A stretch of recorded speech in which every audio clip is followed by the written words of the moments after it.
the Entanglements in Marriage episode. Technically, this is part 2. In the prelude, the link is in the comments, we defined entanglements as physical or emotional connections that fill your empty spaces in such a specific way that your heart becomes unwilling to let go. We talked about the why, how unmet needs create those open spaces, those voids, those physical, emotional, psychological, or social needs that aren't being fulfilled that ultimately lead to the entanglement. So now let's get into the how it happens, how it goes down. You're minding your business, living through the emptiness, the frustration, the sadness, the instability at home. Maybe it's been a year, maybe it's been 20, and it hasn't gotten any better. In fact, you feel emptier than ever in certain areas of your life. You haven't been held properly in years, kissed properly, loved properly, seen properly. You felt disrespected, dishonored, unadmired, unattractive, minimized, undesired for years.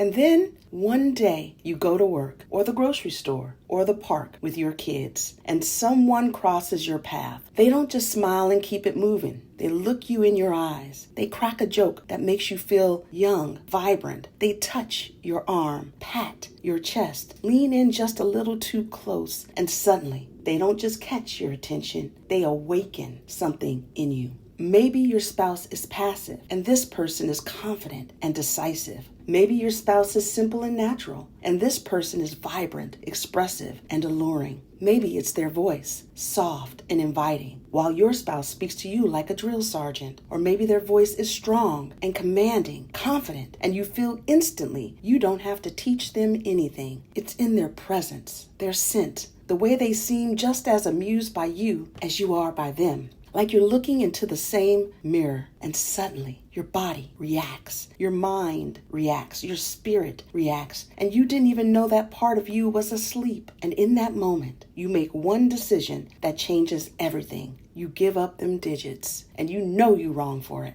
And it all goes downhill from there. Now you're feeling what you haven't felt in years, decades even. You're sitting by the phone, hoping they call. Longing is building. Your open spaces are dancing inside of you, sensing they might finally be filled. And now you have a secret. At first it feels like nothing. Then it feels like an adventure, like you're on some kind of mission. You're giddy, in a good mood. For the first time, your feelings aren't tied to your spouse's behavior. How they speak to you doesn't hit the same. You forget what it feels like when they walk past you without a hug or a kiss. Your mind has been swept up and you like it. They call. You tell them, I'm married. This can't happen. And you mean it until you don't. That conversation lingers just a little too long. Then comes the text, the one you read more than once. You see their smile. It becomes your last thought before you go to sleep and your first thought when you wake up. And suddenly, you're not just living your life anymore. You're anticipating seeing that person again. What just happened?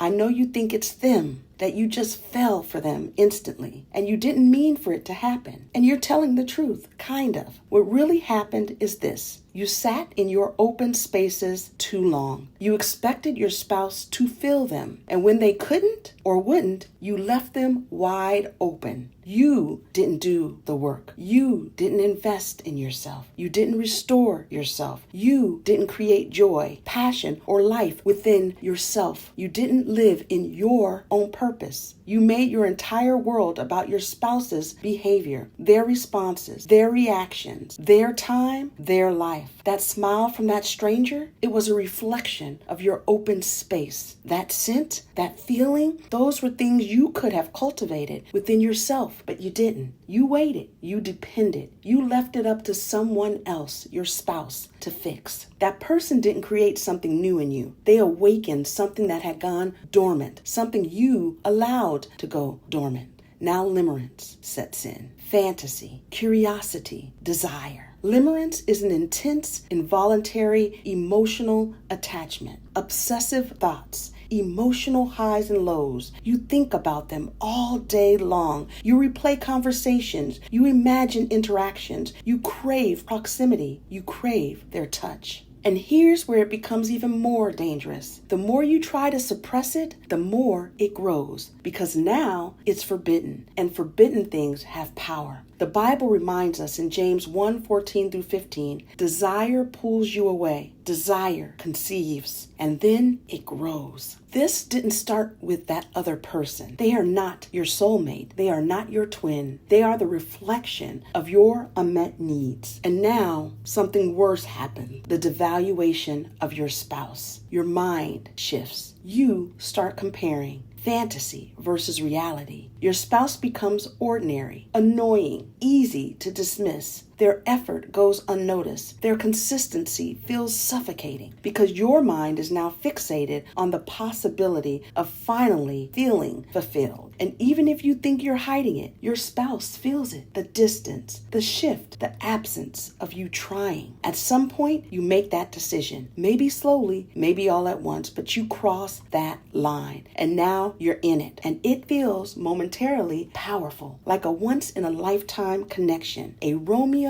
and Juliet kind of passion. Why? Because your mind knows you should not be there. And that tension amplifies the desire. But here's the truth. You don't actually want a life with that person. Not a real one. You don't see them in the morning, in the ordinary, the morning breath, the uncombed hair, the routine. Because they are not your home. They are not your foundation. They are not your stability. They are the feeling, the rush, the space that got filled. And you know that. That's why your heart tries to return back home. But the space is still there because you never filled it. So something lingers. You start missing them again. But more than that, you miss who you were when you were with them. And now you begin to spiral. You face a choice. You go back to the emptiness or maintain both. And many choose both. Two relationships with conflict, jealousy, tension, toxic cycles. And at home, you're covering, gaslighting, trying to maintain something that is breaking you. You're becoming someone else and expecting your spouse not to notice. And this is where we pause, because right now, you don't even want to let go.